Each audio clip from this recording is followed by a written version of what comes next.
எல்லாருக்கும் வணக்கம். நம்ம போன வகுப்புல சமயத்துடைய தோற்றம் பற்றி ஏராளமான கோட்பாடுகள் இருப்பதாக நம்ம சொன்னோம். அதுல முதலாவதாக நம்ம ஆவியுலக கோட்பாடு அனிமிசம் அப்படிங்கிற அந்த கோட்பாடு இபி டெய்லர் இந்த கோட்பாடு சமயத்துடைய தோற்றம் பற்றி முதலாக விளக்குவதற்கு முற்பட்ட ஒரு கோட்பாடு ஆவியுலக கோட்பாடு அப்படின்னு நம்ம பார்க்கணும்.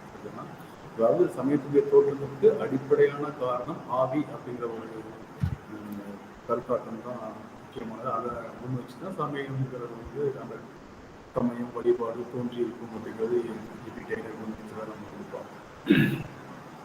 ஓகே, அதனுடைய தொடர்ச்சியா இன்னைக்கு சமயத்தை இல்ல சமயத்துடைய தோற்றம் பற்றி விளக்குவதற்கு உட்பட்ட கோட்பாடுகள்ல அதற்கு அடுத்த கோட்பாடு, குறிப்பா இரண்டாவது கோட்பாடு அப்படிங்கிற சமயத்துடைய தோற்றம் பற்றி விளக்க உட்பட்ட இரண்டாவது ஒரு கோட்பாடு அப்படின்னா அது என்னதுன்னா உயிரியம் அப்படின்னு அனிமேட்டிசம்.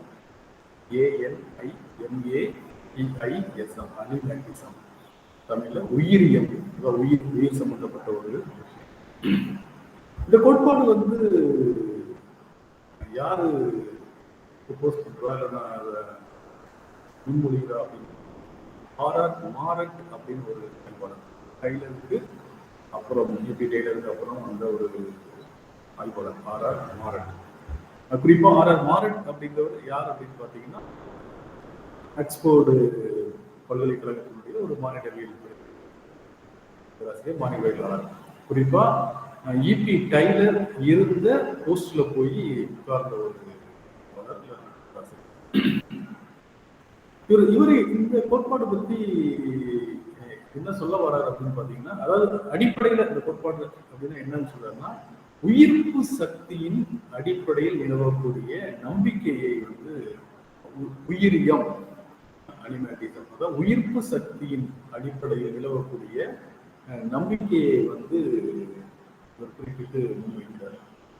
இன்னும் சொல்ல போனா இவருடைய கோட்பாடே அந்த உயிர்ப்பு சக்தியை முன்வைத்து விளக்குவதாவது அந்த கோட்பாட்டுக்கு உயிரியம் அப்படிங்கிற மாதிரியான பேரை வைக்கிறார். குறிப்பா இவருடைய இந்த கோட்பாட்டை 1914 இவருடைய ஒரு நூல் ஒன்று வருது, த த்ரெஷ்ஹோல்டு ஆஃப் ரிலிஜியன் அப்படின்ற. Threshold, THRESHOLD, threshold of religion, அதாவது சமயத்தின் நுழைவாயில் அப்படிங்கிற ஒரு அர்த்தத்தோட கொண்ட ஒரு நூல்.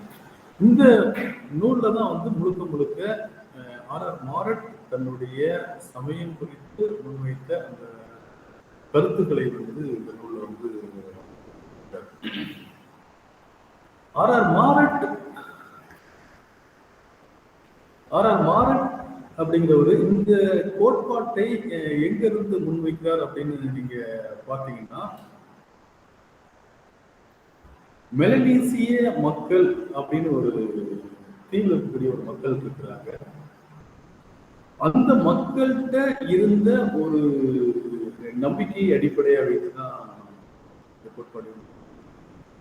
சிவா மத்தியில் வந்திருக்கீங்க. நம்ம இன்னைக்கு என்ன பார்க்கிறோம் அப்படின்னு பாத்தீங்கன்னா, அந்த சமயத்தினுடைய தோற்றம் குறித்து ஏராளமான கோட்பாடுகள் இருக்கிறத நம்ம சொன்னோம். முதலாவதாக நம்ம அந்த இபி டெய்லர் சொன்ன ஆவியுலக கோட்பாடு, குறிப்பா அனிமிசம் அப்படிங்கிற கோட்பாடு பத்தி நம்ம பார்த்தோம். அதனுடைய தொடர்ச்சியா அதனுடைய இரண்டாவது கோட்பாடா உயிரியம் அப்படிங்கிற கோட்பாடை பத்தி தான் இன்னைக்கு பார்ப்போம். உயிரியம் அப்படிங்கிறது அனிமேட்டிசம் ஒண்ணும் இல்லை, அதாவது ஒரு உயிர்ப்பு சக்தியின் அடிப்படையில் நிலவக்கூடிய ஒரு நம்பிக்கையை மையமாக வைத்து முன்வைக்கக்கூடிய ஒரு கோட்பாடு தான் இந்த கோட்பாடு. ரொம்ப சின்ன கோட்பாடு, இது மட்டும் இன்னைக்கு நம்ம பார்க்கலாம். சரிங்களா?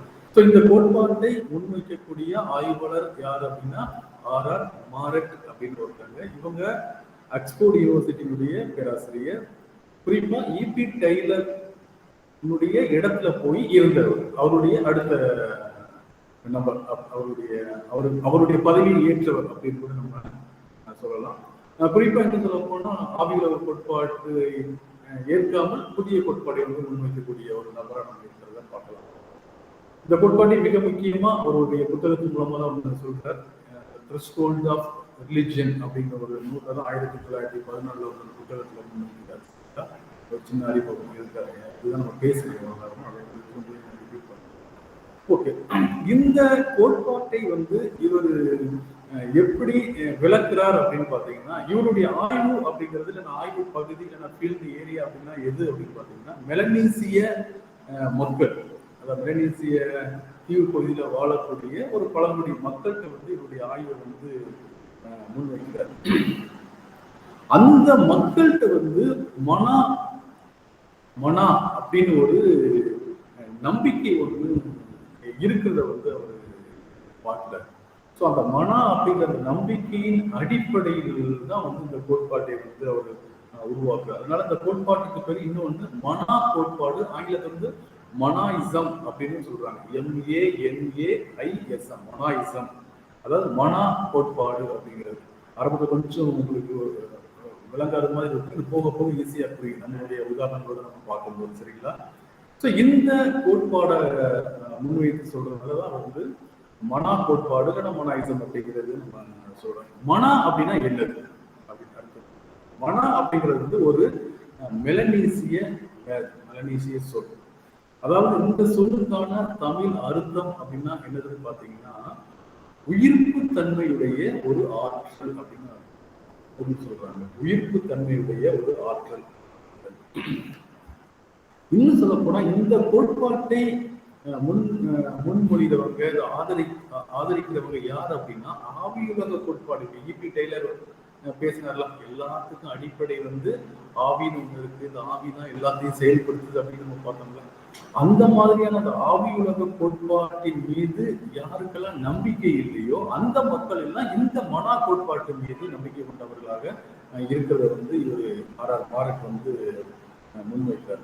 அதாவது அந்த மனா அப்படிங்கிறது ஒரு பவர்ஃபுல்லான ஒரு ஆற்றல் அப்படிங்கிறது தான் வந்து ஒரு சொல்றாரு. அதாவது என்னன்னா வந்து ஒரு சாதாரண மனிதர்களால் செய்ய முடியாத காரியங்களை கூட செய்ய வைக்கக்கூடிய ஒரு ஆற்றலை வந்து மனா கொண்டிருக்கும்.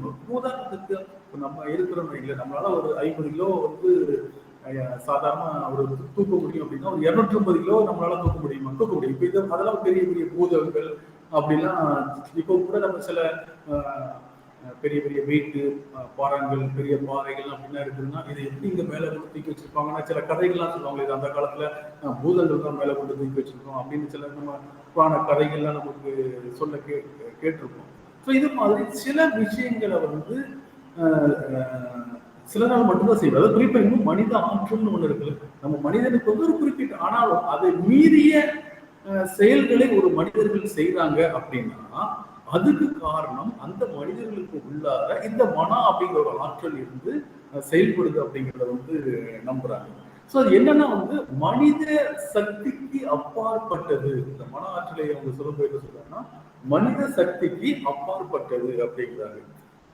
இதன் தோற்றம் பற்றி அவங்க சொல்லும்போது என்னன்னா மனித உணர்வுகளுக்கு அப்பால் காணப்பட்டாலும், இதனுடைய தோற்றம் வந்து மனித உணர்வுகளுக்கு அப்பால் காணப்பட்டாலும் அது சாதாரண அசாதாரண மனித செயல்களின் வழியாக வந்து வெளிப்படக்கூடியதாக இருக்கு. அதாவது இந்த மனா அப்படிங்கிறது வந்து அதாவது நேச்சுரல் இல்லை, நார்மல் அப்நார்மலான பொருள்கள் மூலமா மனிதர்கள் மூலமா வந்து இந்த ஆற்றல் வந்து வெளிப்படும் அப்படிங்கிறது. இன்னொன்று, இந்த ஆற்றல் அப்படிங்கிறது உலகம் முழுவதும் நிறைந்திருக்கக்கூடியது. இந்த ஆற்றல் வந்து உலகம் முழுவதும் நிறைந்திருக்கக்கூடியது. ஆனாலும் சில நபர்களிடம் சில பொருட்களிடம் மட்டும் மிகுதியாக காணப்படும் அப்படின்னாங்க. அதான் மன ஒரு ஆற்றல் இருக்கு, ஆனா அந்த மன ஆற்றல் உலகம் முழுக்க பரவி இருக்கு, நிறைந்திருந்தாலும் கூட உலகத்தில் உள்ள எல்லா நபர்களையும் அது இருக்காது. இன்னும் அடுத்தடுத்து வரப்போது ஈஸியா புரிய சிலர்கிட்ட மட்டும் இருக்கும். உதாரணத்துக்கு இப்ப என்ன சொல்றாங்கன்னா ஊர்ல உள்ள பெரிய தலைவர்களா இருக்கலாம், இல்லைன்னா ஒரு சமய குழுக்கள் ஏதாவது பூஜை செய்யக்கூடிய பூஜாரிகள், இல்லைன்னா அது மாதிரியான இஸ்லாத்துல பாத்தீங்கன்னா சில கை இருக்கிறது, மந்திரம் ஓட்டுறது, அது மாதிரியான சில நபர்கள் இருப்பாங்க. எல்லா மதங்களையும் நம்ம இதை பார்க்க முடியும். இஸ்லாத்துல, கிறிஸ்தவத்துல, இந்து மதத்துல, எல்லா மதங்கள்லையுமே வந்து ஒரு குறிப்பிட்ட பவர், அதாவது ஏதாவது ஒரு ஜோசியம் பார்க்குற மாதிரி நல்லது சொல்லக்கூடிய நபர்கள்லாம் இருப்பாங்க. ஸோ இது மாதிரியான அந்த நபர்கள் இவங்கெல்லாம் வந்து என்னன்னா அசாதாரண திறமை பெற்றவர்கள். அதாவது சாதாரண மனிதர்களுக்கு இல்லாத ஒரு பவர் இவங்கிட்ட இருக்கு. இவங்க எதையும் வந்து முன்னமே தீர்மானிக்கக்கூடிய சக்தியை கொண்டவர்களாக இருப்பாங்க. ஸோ இதுக்கான காரணம் என்னன்னா இந்த மனான ஒரு ஆற்றல் வந்து அவர்கள்ட்ட இருக்கு அப்படின்னு நம்புறது. ஸோ இன்னும் சொல்ல போனா பெரும் புகழ் பெற்ற மனிதர்கள், மிகுந்த வலிமை பெற்றவர்கள், மிக கூரிய பார்வை கொண்டவர்கள். ஸோ இது இவங்களுக்கும் கூட இருக்கு. அதாவது இது எல்லாருக்கும் முடியாது. இப்ப சில நபர்கள் வந்து சிலர் பார்த்த உடனே அவங்கள வந்து அவருடைய குணநலங்களை வந்து மதிப்பிட்டு கரெக்டா சொல்லுவாரு. இப்படி ஒவ்வொன்றும், அதாவது ஒருத்தர் இருக்கிறதுக்கான காரணம், அவரு அப்படி இருக்கிறதுக்கான காரணம் வந்து இந்த மனாங்கிற ஒரு ஆற்றலை வந்து இது மாதிரி நிறைய நம்ம சமூகத்துல பார்க்கக்கூடிய எல்லா விஷயத்தையும் வந்து அந்த மனாங்கிற ஆற்றலோட வந்து ஒப்பிட்டு அவர் பேசுறார். குறிப்பா ஒரு கைவினை கலைஞனுக்கான திறமையா இருக்கலாம், இல்லை கவிதை எழுதக்கூடிய ஒரு எழுத்தாளனுக்கான கவிஞனுக்கான திறமையா இருக்கலாம், இல்ல குரல் வளர்ந்த ஒரு பாடகனுக்காக இருக்கலாம். இப்போ நீங்க யாரும் குருமூர்த்தி உங்களை மாதிரியான ஒரு பெர்ஃபார்மர், ஒரு மற்றவர்களுக்கு இல்லாத ஒரு திறமைகள் வந்து கொண்ட நபர்கள். இப்ப இது மாதிரி எல்லாத்தையும் இல்லாத சில குணநலங்கள் வந்து யார்கிட்ட இருக்கோ இவர்கள் எல்லாரும் மன ஆற்றல் கொண்ட நபர்களாக இருக்கிறார்கள் அப்படிங்கிறது தான். இது எல்லாத்துக்கும் அடிப்படையான காரணம் வந்து மன ஆற்றல் தான் அந்த தகுதியை வந்து அவர்களுக்கு வந்து கொடுக்குது அப்படிங்கிறத வந்து இயல்பில் இல்லாத இல்ல இயல்பால் இல்லாத இயற்கை பொருட்களுக்கும் இந்த மன ஆற்றல் இருக்கு. அதாவது இப்ப முழுக்க நம்ம மனிதர்கள் சார்ந்து பேசுறோம்ல, நபர்கள் சார்ந்து பேசுறோம், நபர்கள் தான் இல்லை, இயற்கையில் இருக்கக்கூடிய சில பொருட்களுக்கும் இந்த மாதிரியான மன ஆற்றல் உண்டு அப்படிங்கிறத வந்து இந்த மக்கள் நம்புறாங்க. இப்போ உதாரணத்துக்கு நமக்கு நீங்க மகாபலிபுரம்லாம் போயிருந்தீங்கன்னா தெரியும், அங்க ஒரு கிருஷ்ணா பாலுமொழி இருக்கு தெரியும், பார்த்துருப்பீங்களா? ஒரு பெரிய பாறை, உருண்ட பாறை ஒன்று இருக்கும். அது அப்படியே அந்த பாறையில இருக்கு. அது வந்து கீழே உருண்டுலாம் வராது. நீங்க நிறைய சொல்ல அந்த தூரம் குறிச்சி திருச்சிக்கு கொஞ்சம் முன்னாடி ஒரு சின்ன ஒரு தூரம் குறிச்சி ஒரு அந்த என்ட்ரன்ஸ் ஒரு சின்ன தூண்டல் ஒன்று இருக்கும். அதுலயும் பாத்தீங்கன்னா ஒரு பெரிய ஒரு உருண்ட பாறை ஒன்று அந்த மலை மேல நின்றுட்டு இருக்கு. ஆனா கீழே உருண்டுலாம் வராது. எவ்வளவு பெரிய மலை, இடி என்னெல்லாம். ஸோ இதுகளுக்கெல்லாம் காரணம் என்னன்னா ஒரு ஆற்றல் அது உள்ளுக்க இருக்குது, ஒரு ஆற்றல். அந்த ஆற்றல் தான் வந்து அதை தாங்கி பிடிச்சிட்டு இருக்கு. இல்லைன்னா அது நம்ம உருண்டு வந்துடும் அப்படின்னு மக்கள் நம்புறதா வந்து அவர் மாரட்டு வந்து தன்னுடைய அந்த இதில் வந்து குறிக்கிறார். சரி, மொத்தத்துல இதுல சுருக்கமா அவர் இன்னும் சொல்லுதுன்னா, சிறப்பு இயல்புகளுடன் உள்ள எந்த ஒரு பொருளும், சிறப்பு இயல்புகளுடன் எந்த ஒரு பொருளும் மன ஆற்றலை, இந்த மன அப்படிங்கிற ஆற்றலை பெற்றுள்ளதாலேயே அவ்வாறு இருக்கு அப்படிங்கிறது தான். அது பொருட்களா இருக்கலாம், நபர்கள், மனிதர்கள், எது வேணாலும் இருக்கலாம். இவங்க எல்லாம் வந்து நார்மல் இல்லாம எக்ஸ்ட்ரா இன்னும் ஒரு பவர்ஃபுல்லோட அவங்க இருக்கிறாங்கன்னா அதுக்கு அடிப்படையான காரணம் அப்படிங்கிறது அவர்களுக்கு உள்ளார அந்த மனாங்கிற ஆற்றல் இருப்பதாக அந்த மக்களே நம்புறாங்க. அதுதான் முக்கியமானது. இப்போ வந்து ஊர்ல ஒருத்தர் அவர் எது சொன்னாலும் நடக்கும். இதுக்கு காலையில கூட ஒரு மூவி ஒன்று பார்த்துருந்தோம். அந்த ஒரு தெலுங்கு மூவி நினைக்கிறேன், பேரு திரிபுரா அப்படின்னு பேர் நினைக்கிறேன். நீங்க பார்த்தா பார்க்கலாம். ஒரு பொண்ணு கதாநாயகி இருப்பாங்க. அவங்க வந்து கனவு காண்பாங்க. அவங்க கனவு காண்றது எல்லாம் வந்து நிஜத்துல நடக்கும். இப்ப நிறைய அதனால ஒரு ஊர்ல உள்ள மக்கள் எல்லாம் கூட வந்து இது ஒரு கதையா இருந்தாலும் கூட வந்து இது மாதிரியான கேரக்டர்ஸ்கள் வந்து சிலருக்கு இருக்கிறதா வந்து கிராமத்து மக்கள் நம்புற பழக்கம் இன்னமும் இருக்கு. இப்போ வரைக்கும் நம்ம வந்து ஒரு நோய்வாய்ப்பட்டா கூட ஒரு குறிப்பிட்ட நபர் நம்ம வந்து மருத்துவமனைக்கு போனாலும் இன்னும் சிலர் போய் சாமிகிட்ட விபூதி போடுறது, மந்திரிச்சுட்டு வர்றது, இது மாதிரியான பிராக்டிஸ் இருக்கிறத வந்து நம்ம பார்க்கல. இதுக்கு காரணம் என்னன்னா அவங்ககிட்ட போய் அந்த மந்திரிச்சுட்டு வர்றதுனாலயோ இல்லைன்னா அவங்ககிட்ட போய் அந்த ஏதாவது ஒரு திருநீர் போட்டு வாங்கிட்டு வர்றதுனால வந்து அந்த நோய், குறிப்பிட்ட நோய் வந்து குணமாகும் அப்படிங்கிற நம்பிக்கை இன்று வரைக்கும் நம்ம மக்கள்கிட்ட இருக்கிறத வந்து நம்ம பார்க்க முடியும். இதுதான் வந்து ஒரு மாற்றம் சொல்றேன்னா, இது மாதிரி அந்த குறிப்பிட்ட மக்களை இல்ல மக்களுக்கு வந்து ஒரு எக்ஸ்ட்ரா பவர் ஒன்று இருக்கிறது, எக்ஸ்ட்ரா ஒரு ஆற்றல் ஒன்று இருக்குதுன்னு நம்புறதுக்கு காரணம் வந்து இந்த மனான் ஒன்று தான் அப்படிங்கிறத வந்து ஒரு முன்வைக்கிறார். இந்த பிராக்டிஸ் வந்து மெலனீசிய மக்கள்கிட்ட இருக்கிறது மாதிரியே நீகுனித் அப்படிங்கிற ஒரு ஐலண்டுல உள்ள தோபு அப்படின்னு ஒரு பழங்குடி மக்கள்கிட்டையும் இந்த பிராக்டிஸ் இருக்கிறத வந்து முன்மொழிகிறார். குறிப்பா வந்து ஒரு என்ன சொல்ற ஒரு வேளாண்மை ஒரு விவசாயத்துல வந்து நல்ல பயிர்கள் விளைச்சல் வந்து அதிகமா கிடைச்சாலும் கூட அதுக்கும் காரணம் இந்த மனாங்கிற ஆற்றல் தான் காரணம். அதே சமயத்துல அந்த பயிர்கள் நல்ல விளையாம போய் பெரிய நஷ்டம் ஒண்ணு ஏற்படுதுன்னு வச்சுக்கோங்களேன், அதுக்கு காரணமும் மனாங்கிற ஆற்றல் தான். இது இது இன்னைக்கு நீங்க அப்படி நம்மளை நீங்க ஒப்பிட்டு பாருங்க. நல்லது நடந்தாலும் எல்லாம் கடவுள் தான் நமக்கு நல்லது செஞ்சிருக்காரு. சப்போஸ் ஏதாவது ஒண்ணு நமக்கு கெட்டது நடந்தாலும் கூட அப்பவும் அவங்க வந்து எல்லாம் கடவுள் மேல நம்ம பாரத்தை போடுறதுன்னு இருக்குல்ல, எல்லாத்துக்கும் காரணமும் கடவுள் நம்ம சொல்ற மாதிரி எல்லாத்துக்கும் காரணமும் அந்த மண்ணாங்கிற ஆற்றல் இருக்கிறதா வந்து நம்புறத வந்து நம்ம பார்க்க முடியும். அதே மாதிரி பயிர்கள் இன்னொன்று எதிரிகள் மூலமா ஏதாவது பெரிய அழிவுகள் ஏற்பட்டாலும் சரி, இல்லைன்னா பெரிய ஆபத்து ஏற்பட்டாலும் சரி, இல்லைன்னா நம்ம குறிப்பா ஒரு ஆபத்துல இருந்து நம்ம பாதுகாப்பா இருந்தாலும் சரி. இப்போ உதாரணத்துக்கு வந்து ஒரு பெரிய ஒரு ஆக்சிடென்ட் மாதிரி கூட வச்சுக்காங்க, நம்ம போறதுக்கு முன்னாடி தான் நடந்திருக்கும். ஒரு எல்லாமே ஒரு நிமிஷம் தாங்க, நான் மட்டும் கொஞ்சம் முன்னாடி போய் நான் தான் இதாயிருக்கும் அப்படின்னு நம்ம சொல்லுவோம்ல. எல்லாம் வந்து காரணம் நமக்கு கடவுள் மேல உள்ள ஒரு இதுதான். சோ இப்படி நல்லது நடந்தாலும் சரி, கெட்டது நடந்தாலும் சரி, எது நடந்தாலும் அதற்கு பின்னால நமக்கு ஒரு பவர் ஒண்ணு இருக்குது. அந்த பவர் தான் நம்மளை நம்ம வந்து பவர் கடவுள் அப்படின்னு நம்ம சொல்றோம்ல. இவங்க இந்த பர்டிகுலர் மக்கள் அவங்க என்ன சொல்றாங்கன்னா மனானு, அதாவது ஒரு ஆற்றல் இருக்கு, அந்த ஆற்றலுக்கு பேரு வந்து மனா. அந்த மனானா வந்து இப்ப நம்ம தமிழ் அர்த்தப்படுத்துறது உயிர்ப்பு சக்தி அப்படின்னு சொல்லுவோம். அதனாலதான் இந்த கோட்பாட்டை வந்து உயிரியம் அப்படிங்கிறோம். ஆங்கிலத்துல வந்து அனிமேட்டிசம், அவங்க அனிமிசம் அது ஆவி சம்பந்தப்பட்டது, இது அனிமேட்டிசம் உயிர்ப்பு, அதாவது ஒரு உயிர்ப்பு சக்தி வந்து இருக்கு. அந்த உயிர்ப்பு சக்தி அதுக்கு பேரு மனான்னு அவங்க பேர் வைக்கிறாங்க. அதனாலதான் கோட்பாட்டுக்கு பேரு மனாயிசம்னு சொல்றாங்க. சரிங்களா? ஓகே, இந்த மன ஆற்றல் அப்படிங்கிறது வந்து என்ன அப்படின்னு இன்னும் ஒரு கொஞ்சம் அந்த மன ஆற்றல் பத்தி அவர் எக்ஸ்பிளைன் பண்றாரு. குறிப்பா அந்த மன ஆற்றல் அப்படிங்கிறது நீங்க அந்த மன ஆற்றல் அப்படிங்கிறது வந்து அந்த ஒரு ஆவியோடையோ இல்ல இன்னைக்கு இருக்கிற கடவுள் நம்பிக்கைங்கிறதோட நீங்க அப்படி பொருத்தி பார்த்தீங்கன்னா எல்லாமே ஈஸியா போகுது. ஈபி டெய்லர் வந்து எல்லாத்துக்கும் அடிப்படை காரணம் ஆவின்னு முன் வச்சுக்கிட்டே இருந்தாருல, அது அந்த இடத்துல ஆவிங்கிறத தூக்கிட்டு நீங்க வந்து மனம் அப்படிங்கிறத யோசிச்சுட்டா போது முடிஞ்சிருக்கு. அவ்வளவுதான். எல்லாமே நீங்க அப்படி ஒப்பிட்டு பார்க்க முடியும். ஆனா சில வித்தியாசங்கள் இருக்கு, நம்ம அதை ஒண்ணா நீங்க பார்த்துக்கலாம். சோ மன ஆற்றல் அப்படிங்கிறது இது ஒரே இடத்தில் இருக்கக்கூடியது கிடையாது அப்படிங்கிறாரு. அதாவது மன ஆற்றல் அப்படிங்கிறது ஒரு இடத்தில் இருக்கக்கூடியது கிடையாது. அது ஒரு பவர் தான். நீங்க வந்து அது உருவம்லாம் கிடையாது. சரிங்களா? நீங்க அதை திரும்ப நல்லா புரிஞ்சுக்கணும். அப்போ ஆட்டோமேட்டிக்கா அது என்ன நம்ம ஆவியோட தொடர்பு படுத்தி நீங்க பார்க்க முடியும். இந்த மனங்கிற ஆற்றல் வந்து அது எப்படி இருக்கும் அப்படின்லாம் சொல்ல முடியாது. அது ஒரு பவர். அது ஒரு மனிதர்கிட்ட இருக்கும், ஒரு விலங்குகிட்ட இயங்கவனல். அதுதான் ஒரு திரும்ப சொல்றாரு.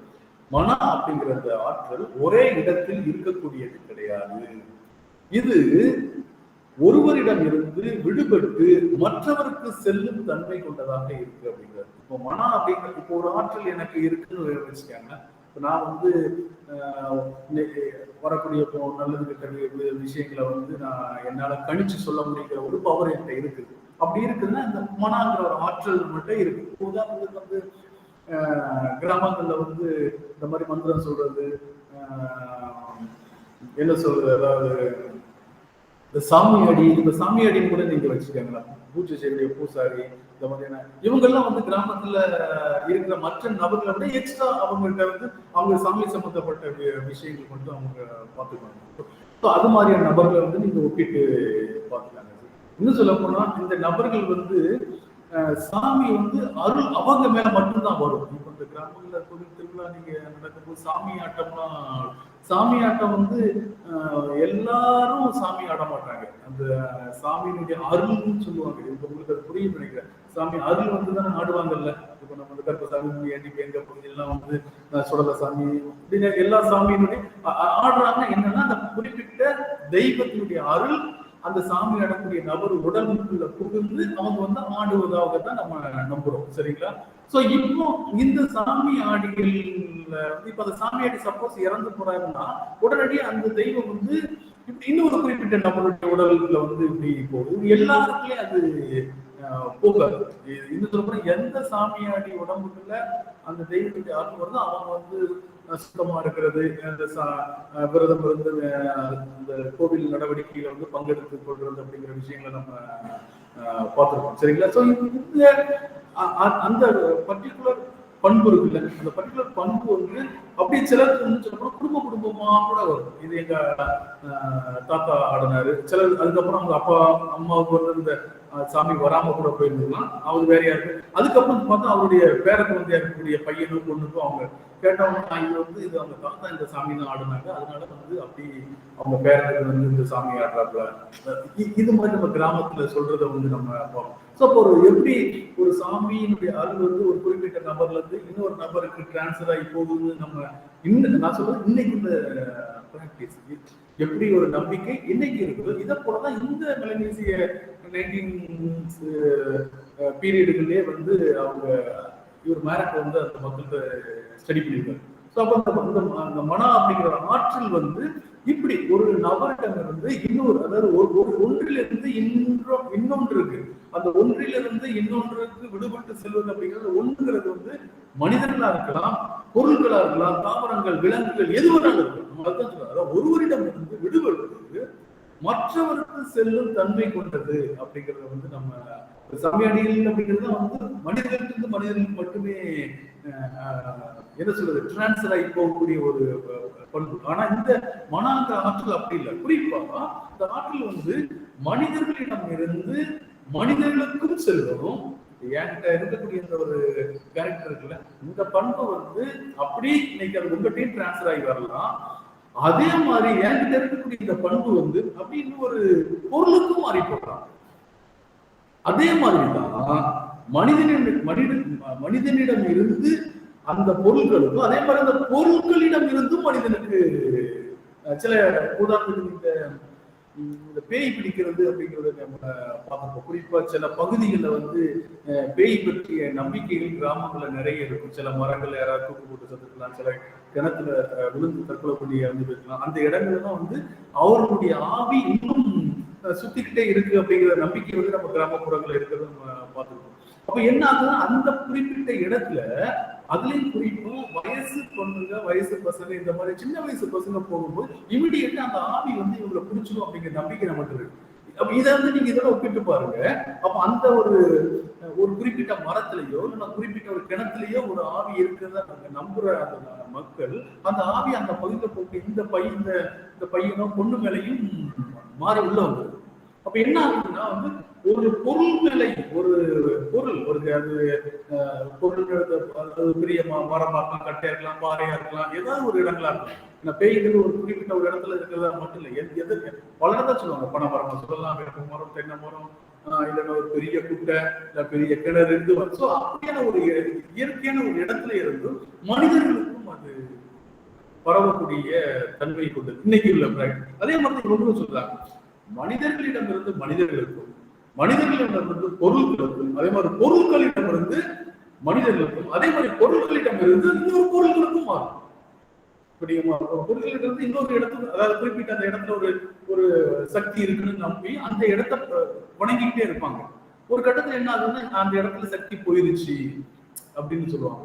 அந்த சக்தி போயிடுச்சு, அந்த இடத்துல இருந்து சக்தி இன்னொரு இடத்துக்கு மாறி போயிடுச்சு. அதனால அந்த இடத்துல வந்து வழிபடக்கூடிய அந்த பிராக்டிஸை வந்து நம்ம பார்க்கணும். அதாவது இந்த ஆற்றல் அப்படிங்கிறது ஒரு இடத்துல இருக்கிறது கிடையாது, ஒரு இடத்துல இருக்கிறது கிடையாது, ஒன்றிலிருந்து ஒன்று விடுபட்டு செல்லக்கூடிய.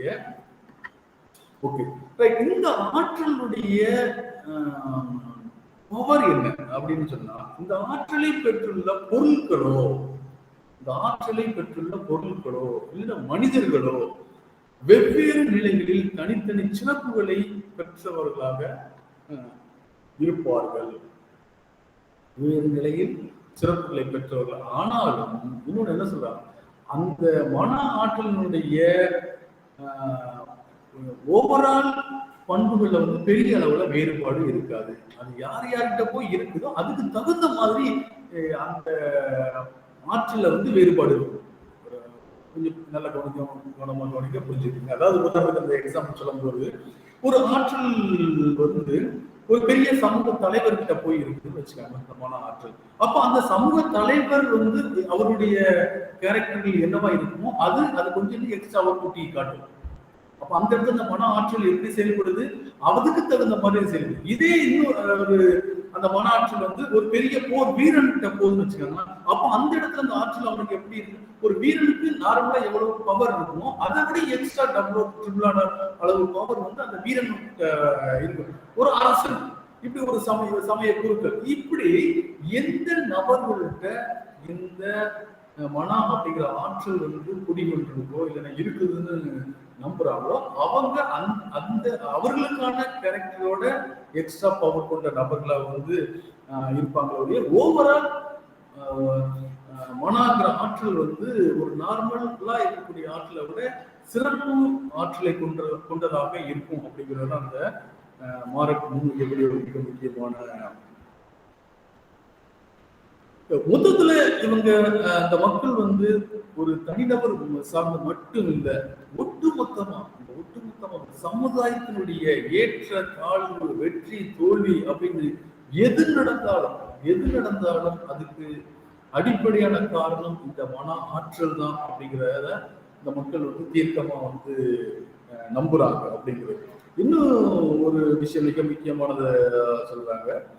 ஒரு குறிப்பிட்ட ஒரு பொருள் மூலம் நல்லது நடந்ததாக நம்பக்கூடிய மக்கள், அதன் மீதும் மக்கள் வந்து இந்த மன ஆற்றல் இருக்கிறதா. உதாரணத்துக்கு வந்து உங்களுக்கு ஒரு எக்ஸாம்பிளோட சொல்றேன். இப்போ ஒரு தோட்டம் இருக்குதுன்னு வச்சுக்காங்களேன்.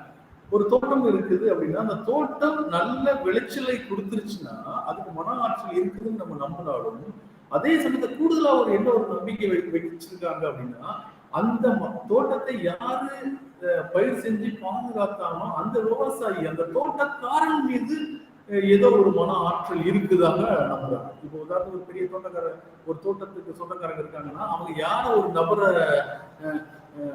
குத்தகைக்கு விடுவோம்ல, இல்லைன்னா வந்து வருஷத்துக்கு லீஸுக்கு விட்டு நம்ம தோட்டத்தை பார்த்துக்கிறதுக்கு பண்றோம்னா, ஒரு வருஷம் ஒரு நபருக்கு கொடுப்போம், பெரிய விளைச்சலே இருக்காது. இன்னொரு வருஷம் இன்னொரு நபர் கொடுப்போம், அந்த வருஷம் அவருக்கு நல்ல விளைச்சல் இருக்குமா. இயல்பா அந்த வருஷம் விளைச்சல் வராத அடுத்து காலநிலை கிளைமேட் கூட காரணமாக சரியா மழை பெய்யாம இருந்திருக்கலாம், இல்லைன்னா பெரிய ஏதாவது ஒரு அதிக மழை பெஞ்சிருக்கலாம், இப்படி ஏதாவது ஒரு ரீசன் கூட இருந்திருக்கலாம் அது சரியான விளைச்சல் தராம இருக்கிறது. ஆனா இன்னொரு நபருக்கு, அது குறிப்பா அடுத்த ஆண்டு இன்னொரு நபர் கொடுத்து அந்த நபரின் மூலமா அந்த குறிப்பிட்ட ஆண்டு வந்து உங்களுக்கு நல்ல விளைச்சல் தரும் பட்சத்துல அந்த மக்கள் என்ன நம்பிக்கை கொள்றாங்க அப்படின்னு பாத்தீங்கன்னா, குறிப்பிட்ட இந்த நபர் மேல வந்து ஒரு மன ஆற்றல். அப்ப என்ன ஆகுதுன்னா அந்த நபர் வந்து இயல்பாவே அந்த சமூகத்துல வந்து கொஞ்சம் வேலிடான நபரா மாறுறாரு. இன்னும் சொல்ல போனா எல்லாரும் வந்து எங்க தோட்டத்துல வந்து இந்த வருஷம் நீங்க பயிர் வைங்க அப்படின்னு சொல்லக்கூடிய அளவுக்கு அந்த மன ஆற்றல் வந்து எல்லாத்தையும் பவர் கொண்டதா இருக்கு அப்படிங்கிறத வந்து நம்ம சொல்றாங்க. ஸோ எது நடந்தாலும் எல்லாவற்றுக்கும் பின்னாடியும் இந்த மனம் அப்படிங்கிறது ஆற்றல் இருப்பதாக. Okay right. அடுத்துதான் என்ன முக்கியமான பாயிண்ட சொல்ல வர்றாரு அப்படின்னா, இந்த மன அப்படிங்கிற ஆற்றல் அதனுடைய பவர்கள் நம்ம பார்த்து, இந்த மனங்கிற ஆற்றல் ஒரு இடத்துல இருக்காது, எப்படி போகும் அப்படின்னு நம்ம சொல்லி எல்லாத்துக்கும் காரணமும் இந்த மன ஆற்றல் தான் சொல்றோம். அடுத்தது அந்த மன ஆற்றல் பற்றி அவர் சொல்லும் போதுன்னா, இந்த மன ஆற்றல் அப்படிங்கிறது வந்து ஒருவரிடமிருந்து இன்னொருவருக்கு மரபு வழியாக தொடர்ந்து வரக்கூடியது. குறிப்பா எனக்கு மன ஆற்றல் பவர் இருக்குது அப்படின்னா, இந்த பவர் எனக்கு எப்படி வந்துச்சுன்னா, இது மரபா பாரம்பரியமா, இது எங்க அப்பாவுக்கு இந்த பவர் இருந்தது, அதனால எனக்கு இந்த பவர் இருக்கு. எங்க தாத்தாக்கு இருந்துச்சு, எங்க தாத்தாக்கு இருந்த பவர் எங்க அப்பாவுக்கு இருந்துச்சு, எங்க அப்பாவுக்கு இருக்கிற பவர் வந்து எனக்கு இன்னைக்கு வந்துருக்கு, அடுத்து இந்த பவர் வந்து என்னுடைய குழந்தைகளுக்கு போகும். ஸோ இப்படி இந்த மனங்கிற இந்த பவர் வந்து எல்லாருக்கும் போய் சேராது, எல்லாருக்கையும் இருக்காது. அதுக்கு காரணம் வந்து அவர்கள் எப்படி நடந்துக்கிறாங்களோ அதை பொறுத்து அந்த பவர் இது.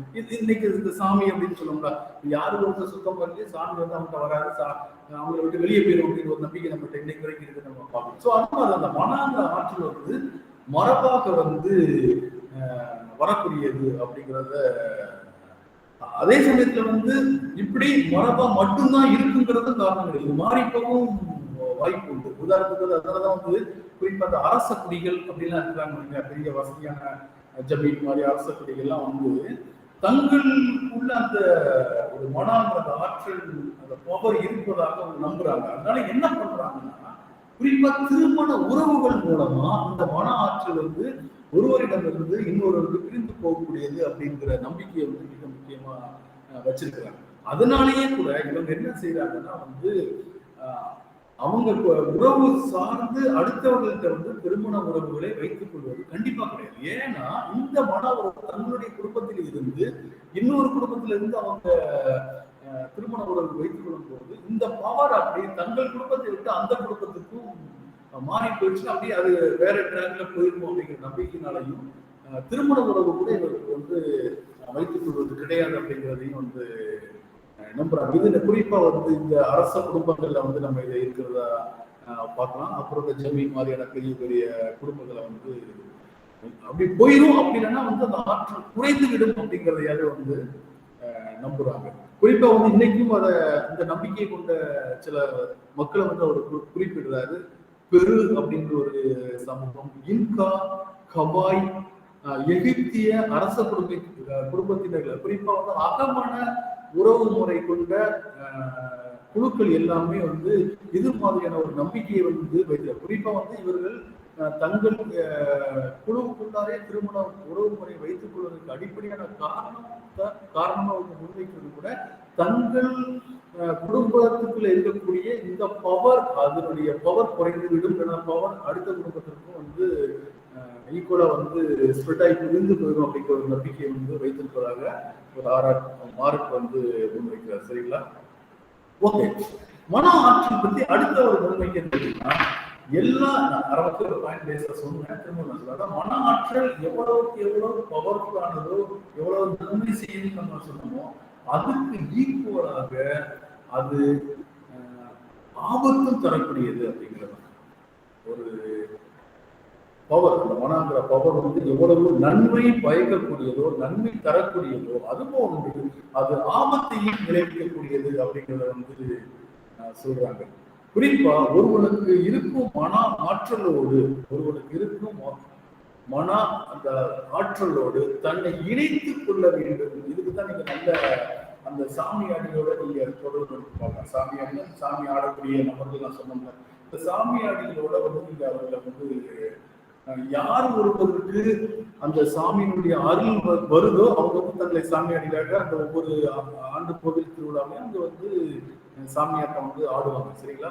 சோ இந்த சாமியாடுற நபர்கள் அந்த சாமியாடுற அந்த கோவில் திருவிழா காலகட்டத்துல மட்டும் இல்லை, அவர்கள் எப்பொழுதுமே வந்து ஒழுக்கமுடவும் சுத்தமாகவும் தெய்வ பக்தியோடவே அவங்க இருக்கணும். அப்போதான் அந்த தெய்வம் அவருடைய உடலை வந்து பயன்படுத்திக் கொள்ளும், அவர் உடலில் வந்து தங்கும் அப்படிங்கிறது வந்து இன்னைக்கு நடக்கிறாங்க. யார் ஒருவர் அவ்வாறு அந்த தெய்வம் அந்த சாமியாடியா இருக்கக்கூடிய நபர்கள் வந்து ஒழுக்கமாகவோ சுத்தமாகவோ தெய்வத்துக்கு பிடிச்ச மாதிரி யார் ஒருவர் இல்லாம இருக்கிறாங்களோ கண்டிப்பா தெய்வம் அவர்கள்ட்ட அடுத்த முறை வராது. சில கிராமங்கள் நீங்க பாத்தீங்கன்னா சாமி ஆடுற அந்த கோயிலுக்குள்ள சமயத்துல அந்த நையாண்டிகள் இசைப்பாங்க. அந்த நையாண்டிகள் இசைக்கும் போது எல்லாருக்கும் இயல்பா வந்து அந்த அருள் வந்து அவங்க ஆட ஆரம்பிப்பாங்க. சிலருக்கு சாமி அந்த அருள் வராது. சில கிராமங்கள் நம்ம இன்னைக்கு அருள் வராமல் கூட இந்த நடனம் ஆடுற நபர்கள் நம்ம பார்த்துக்கணும். சில நபர்கள் வந்து சாமியுடைய அருள் தன்னுடைய உடலில் இறங்கினா மட்டும்தான் ஆடுவாங்க. அப்படி இறங்காம இருக்கிற இருக்கக்கூடிய அந்த சமயத்துல என்ன நடக்கும் அப்படிங்கிற கிராமத்துல நான் சில கலப்படியில பார்த்துருக்கேன். அந்த சாமி ஆடக்கூடிய நபர் வந்து ஒரு இடத்துல இருந்துகிட்ட உட்கார்ந்துட்டே இருக்கும் போது அவர் சுத்தி வந்து நின்று அந்த நையாண்டி மேலத்தை வந்து விரைவாக அருள் வரும்படியாக இசைப்பாங்க. அருள் வரும்படியாக அந்த அந்த குறிப்பிட்ட அந்த வேலுக்கு வந்து அடி நையாண்டி வந்து உரிமையும் இசைக்கும் போது அவர் இயல்பா வந்து அந்த சாமியுடைய அருள் வந்து ஆட ஆரம்பிப்பார். உடனடியாக அந்த தெய்வத்திற்கான அந்த உடைகளை வந்து அவர்களுக்கு அணிவித்து அந்த ஈட்டி வரைய வரைய கருவிகளை வந்து சாமி ஆட்டங்கள் வந்து நமக்கு நடப்பதை நம்ம பார்க்க முடியும். ஆனாலும் இந்த நபர் சரியாக இல்லாத பட்சத்தில் என்னன்னா சாமியுடைய அருள் அந்த உடம்புக்குள்ள இறங்கவே இறங்காது. அப்ப என்ன நடக்குதுன்னா வந்து அந்த நபர் அந்த தெய்வத்தோட சரியாக தன்னை இணைத்துக் கொள்ளவில்லை அப்படிங்கிறது தான். அதே மாதிரி மன ஆற்றல், அந்த மன ஆற்றல் யார்கிட்ட இருக்குதுன்னு இருக்குதோ அந்த ஆற்றலோடு தங்களை இணைத்துக் கொள்ள வேண்டும். இல்லைன்னா அவருக்கு தீர்வு. இதே மாதிரி நான் இந்த சாமி அடிக்கிறீங்க ஒரு சொல்லணும் உங்களுக்கு. யார் இப்போ ஒரு சின்ன லெவலோட தான் வந்து சாமியினுடைய அருள் வராமல் இருக்கும். இன்னும் குறிப்பா மிக மோசமான தவறுகளை செய்யக்கூடிய நபர்களா இருந்தாங்கன்னா அந்த நபருடைய உயிருக்கே வந்து ஆபத்து விளைவிக்கிற மாதிரியான சம்பவங்கள்லாம் கூட நம்ம கிராமத்துல நடக்கிறது நம்ம நிறைய பார்க்கிறோம். கோவில் திருவிழா சமயங்கள்ல சாமி ஆடக்கூடிய நபர்களே வந்து இறந்து போனதுதான் நம்ம பார்த்துருக்கலாம். நாங்க நிறைய அனுபவங்கள் எனக்கு இருக்கு. ஒரு பையனா ஒரு சின்ன யங்ஸ்டர் ஒரு 20-25 வயசுல ஒரு பையன் ஒரு கிராமத்துல ஒரு கோவில் திருவிழால நான் பேசும் போது ஒவ்வொரு திருவிழாலையும் சாமி ஆடும்போது சாமி ஆடி அவங்க காட்டுக்கு வேட்டைக்கெல்லாம் போயிட்டு வந்த உடனே அந்த சாமிக்கு வந்து அது அவங்க உணவு கொடுப்பாங்க. சாமிக்கு உணவு கொடுக்குறது அப்படின்னா என்னன்னா ஆட்டை வந்து வெட்டி அந்த வெட்டி அப்படிங்கிறத விட வந்து அந்த காலை வந்து அப்படி மகிழ்ந்து இருப்பாங்க. அந்த அப்படிதான் வந்து அந்த சுடலைக்கு வந்து உணவு கொடுக்குறது அதை மகிழ்ந்து அந்த நெஞ்சின் ஈரப்படைன்னு சொல்லுவாங்க அந்த பகுதியில வந்து வாழைப்பழத்தை ஒழிச்சு நிறைய உள்ள வச்சுட்டே இருப்பாங்க. இந்த காட்டுக்கு போயிட்டு சாமி அடிக்கிறது அந்த சாமி ஆடிகள் என்ன செய்வாங்கன்னா அதை உள்ளுக்கு வச்சு அந்த பச்சை ரத்தத்தோட வந்து அந்த வாழைப்பழத்தை எடுத்து சாப்பிடுறது அப்படிங்கிறது ஒரு நடைமுறை இருக்கக்கூடிய ஒரு வளம். குறிப்பா சுடலைப்பட சாமிக்கு ஒரு பிராக்டிஸ் தென் மாவட்டங்கள் நம்ம பார்க்கலாம். இப்படி ஒரு கிராமத்தில் நடக்கும்போது ஒரு குறிப்பிட்ட ஒரு பையன் வந்து ரொம்ப அது ஆர்வப்படுவாரா தெய்வத்துல இது நடந்ததான்னு தெரியாது. அப்படி ரெண்டு மூணு வளர்ப்பத்தை சேர்த்து சாப்பிட்டோம். பச்சை ரத்தம் தானே உள்ள போகும்போது அப்படியே வந்து இந்த தொண்டை வந்து இறுகி அப்படியே மூச்சு முட்டி அந்த ஸ்பாட்ல சாமி ஆடிட்டு அந்த கோயில் அந்த திருவிழா நடந்துச்சு அந்த இடத்துலயே மயக்கில ஒன்றுதான் உடனடி ஹாஸ்பிட்டலுக்கு கொண்டு போனாங்க. ஆனாலும் அந்த பையன் வந்து பழகிட்டு இறந்து போட்டான். இது திருவிழா இதே மாதிரி இன்னொரு ஒரு சம்பவம். இதே மாதிரி ஒரு திருவிழா சமயத்துல அந்த ஒவ்வொரு ஆண்டு திருவிழா சமயத்துல வந்து பக்கத்துல இருக்கக்கூடிய ஆற்றங்கரையில போய் சாமிக்காக வேண்டி அங்க இருந்து சாமிக்கான தீர்த்தம் எடுத்துட்டு வர்றது ஒரு பிராக்டிஸ் உண்டு. இது இந்த குறிப்பிட்ட கிராமத்துல இருந்து அந்த ஆறு இருக்கிற 5-6 கிலோமீட்டர் தூரம் இருக்கும். ஒரு குறிப்பிட்ட தூரம் வரைக்கும் ஒரு பெரிய தொட்டி ஆட்டம் மாதிரி இந்த வண்டியில போவாங்க.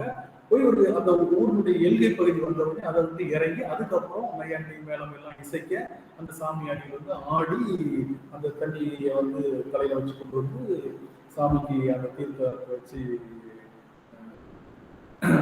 சாமியை வந்து குளிப்பாட்டி அதுக்கப்புறம் அந்த பூஜை வேலைகள்லாம் நடக்கும். இது ஒரு வழிபாட்டுக்கூடிய ஒரு முக்கியமான ஒரு வேலை. இது இப்படி நடக்கும் போது ஒரு ஆண்டு என்ன நடந்ததுன்னா அந்த தீர்த்தம் எடுத்து வர்ற வழியிலே இதே மாதிரி ஒரு குறிப்பிட்ட இடத்துல வந்து ஒரு கோவில் இருக்கும். அந்த கோவில் இருந்து ஒரு 5 நிமிடம் அந்த வந்து சாமி ஆடிதான் ஊருக்கு அந்த கோவில் போடுறாங்க. குறிப்பா அந்த இடத்துல இறங்கி அவர் சாமி அந்த ஆடக்கூடிய நபர் ஆடும்போது திடீர்னு அப்படியே வந்து அவரும் மயங்கி அடிச்சு கீழே விழுந்தார்.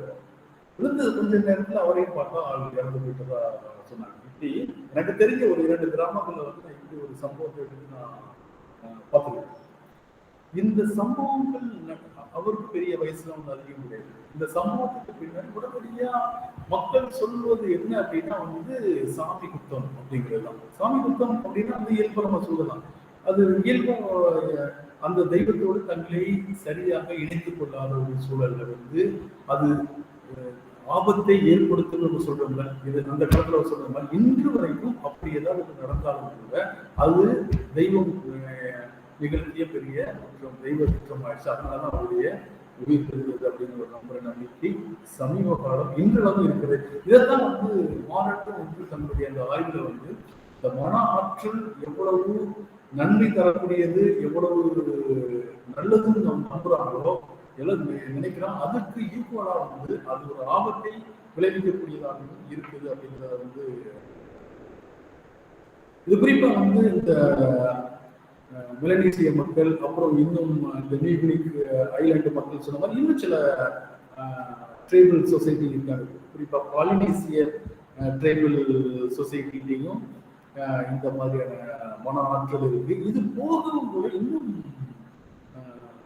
உலக அளவுல நிறைய நாடுகள்ல வந்து இந்த மன ஆற்றல்ங்கிற இந்த பிராக்டிஸ் மாதிரி நம்ம சொல்றோம், நம்ம ஊர்ல மன ஆற்றல்னு ஒண்ணு இல்லை, ஆனா இதே மாதிரி நம்மகிட்ட இந்த பிராக்டிஸ் இருக்கு. அதை சாமின்னு சொல்றோம், இல்லைன்னா ஏதாவது ஒரு ஹாபின்னு ஒண்ணு சொல்றோம், ஏதாவது ஒண்ணு. அது மாதிரிதான் வந்து அமெரிக்க பழங்குடி மக்கள்கிட்டையும், குறிப்பா அமெரிக்க பழங்குடின்னு சொல்லக்கூடிய வாக்கன் இல்லைன்னா மணிட்டால் மணிட்டால் அப்படின்னு ஒரு 2 அமெரிக்க பழங்குடி மக்கள், இவர்கள்ட்டையும் இந்த மனாங்கிற ஆற்றல் மாதிரி ஒரு வகையான ஒரு நம்பிக்கை வந்து அவர்கள் இருக்கிறதா வந்து மாநாட்டு வந்து முன்வைக்கிறார். அப்புறம் வட அமெரிக்க இந்தியர்கள் அவர்கள்ட்டையும் வந்து பர்டிகுலரா வந்து ஒராண்டா, ஆரம், வாக்குவா அப்படிங்கிற பழங்குடி சமூகங்கள்கிட்டையும் இந்த பிராக்டிஸ் இருக்கிறத வந்து நம்ம சொல்றாங்க. இதே மாதிரி இதெல்லாம் உலக அளவில் இந்திய அளவிலும் குறிப்பா இந்திய மாநிலவியல் அறிஞர் டி.என். மஜும்தார் அப்படின்னு ஒரு மாநிலவியலாளர், அவர் வந்து மன ஆற்றலை ஸ்டடி பண்ண மிக முக்கியமான ஒரு ஆய்வாளர்.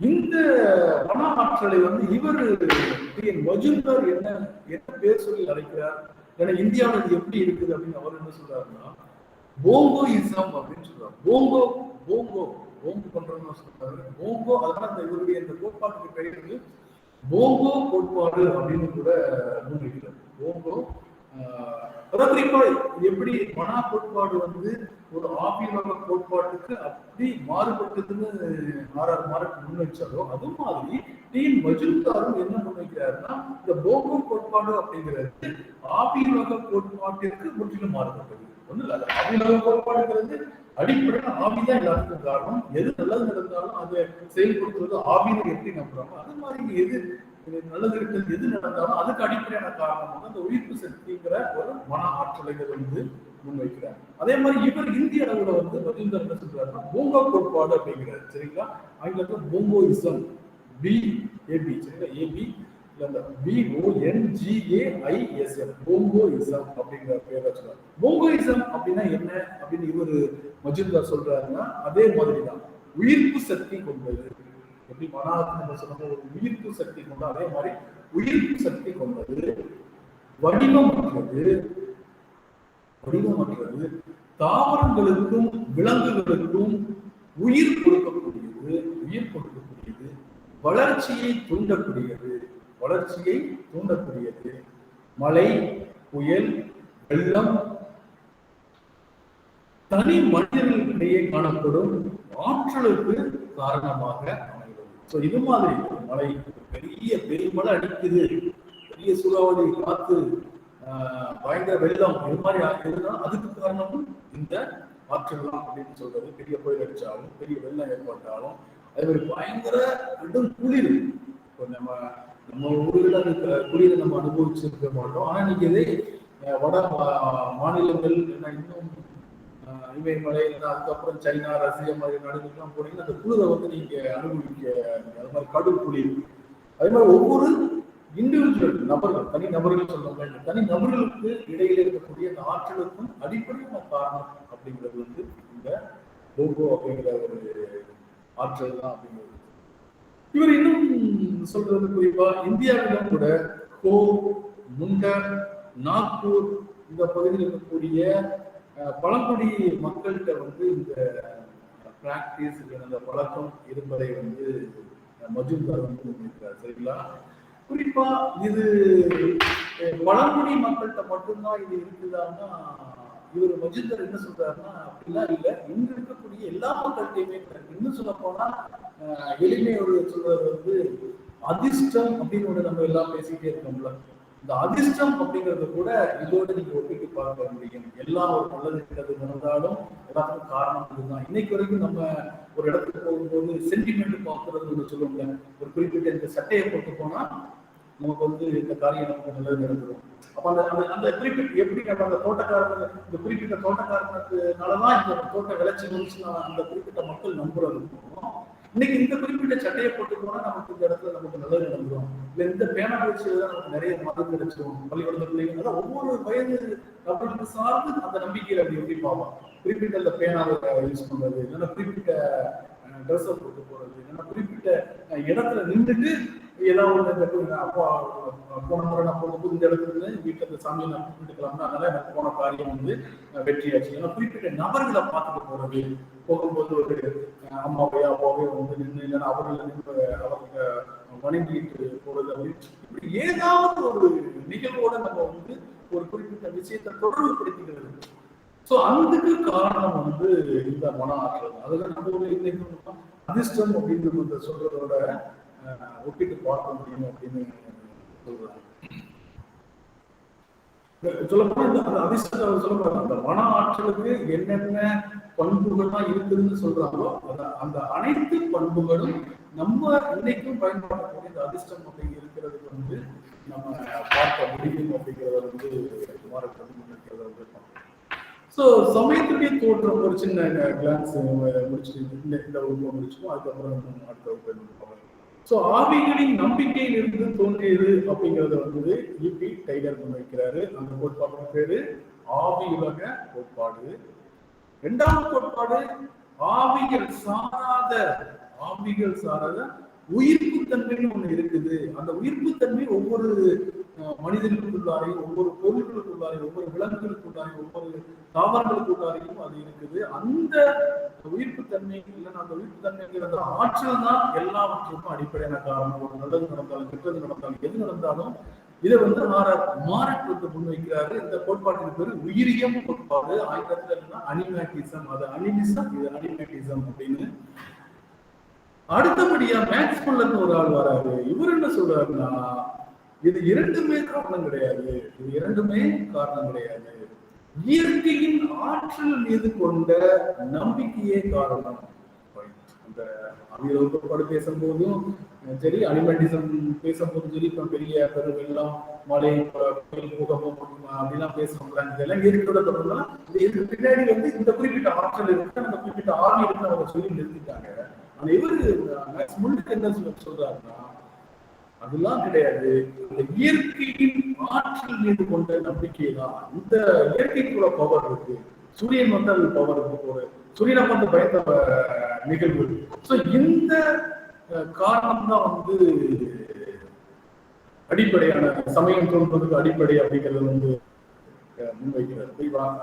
அதனால அந்த கோட்பாட்டுக்கு ஒரு பேரே வந்து என்ன சொல்றாருன்னா இயற்கை கோட்பாடு அப்படிங்கிற பேர் வந்து நேச்சுரலிசம் அப்படிங்கிற அந்த இயற்கை பொருட்களின் ஆற்றலில் நம்பிக்கை கொண்டு அப்பொருட்களை வழிபட்டதன் மூலம் இயற்கை பொருட்களின் ஆற்றலின் மீது நம்பிக்கை கொண்டு, அதாவது பெரிய இன்னைக்கு வந்து ஒரு மரம் இருக்குது அப்படின்னா அந்த மரம் வந்து நமக்கு நிறைய நல்ல விஷயங்கள் தரும். அதனால அதுக்கு ஒரு பவர் இருக்குன்னு நம்ம நம்புறோம். ஏன்னா சூரியன் இருந்தா அந்த சூரியன் வந்தா தான் நமக்கு வந்து எல்லாம் நல்லது நடக்குன்னு நம்புறோம். ஸோ அந்த சூரியனை வழிபடுறது. இப்போ பாம்பை வழிபட்டோம்னா வந்து பயத்தின் மீது வழிபடுறாங்க. ஏன்னா பார்க்கறதுக்கு ஒரு சின்ன ஒரு ஊர்ந்து போற ஒரு இன்னைக்கு நமக்கு பாம்பை பத்தி எல்லாம் தெரியும். ஆனா அந்த காலத்துல பாம்புனே அவனுக்கு அதை பத்தி பெரிய நாலேஜ் இல்லாத சமயத்துல அது வந்து அது ஒரு லேசா ஒரு கடி கடிச்சு செத்து போகுங்கிற நாலேஜ் இல்லாத ஒரு காலகட்டம் இருந்திருக்கும்ல. அந்த காலகட்டத்துல அதை பத்தி இருக்கும்போது அது கடிச்சு கொஞ்ச நேரத்துல ஒரு அவங்க உறுப்பினர்கள் ஒரு நபர் வந்து இறந்து போறாருன்னா அப்போ என்ன ஆகுதுன்னா அந்த குறிப்பிட்ட விலங்கு மேல வந்து அவனுக்கு ஒரு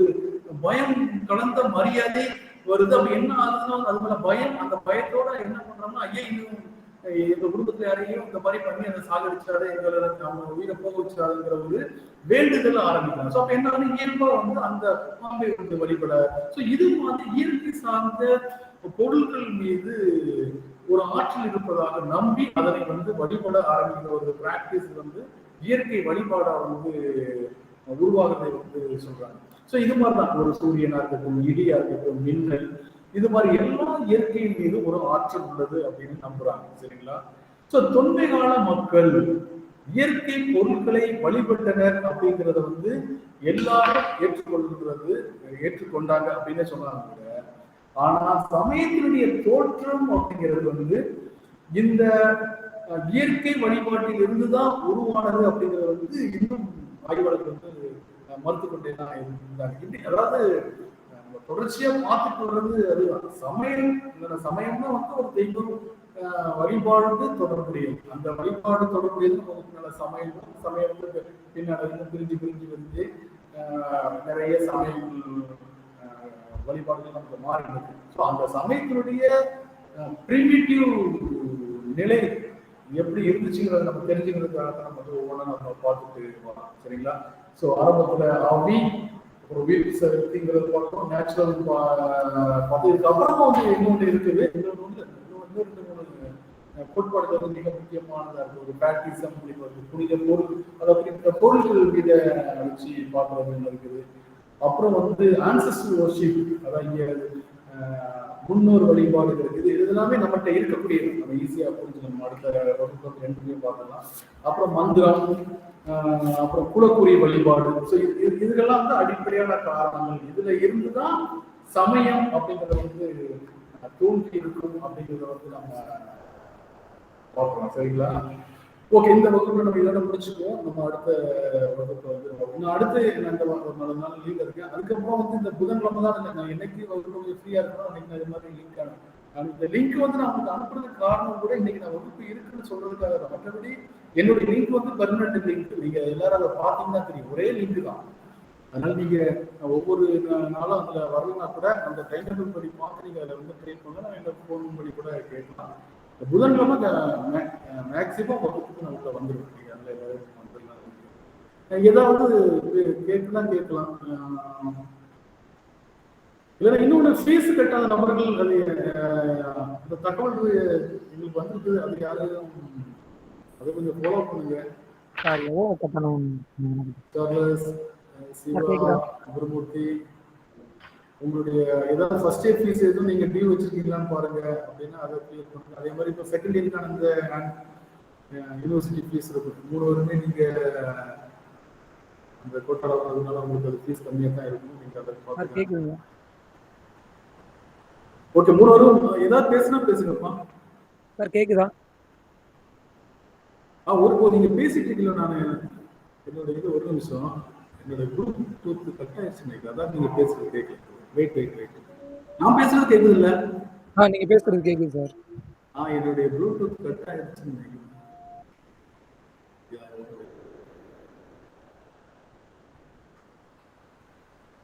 ப்ளூடூத்துக்கு சார்ஜ் போயிடுச்சு. நான் ஒரு நிமிஷம் லேப்டாப்ல நான் வால்யூம் வச்சுக்கிறேன். சொல்லுங்க கார்லஸ்.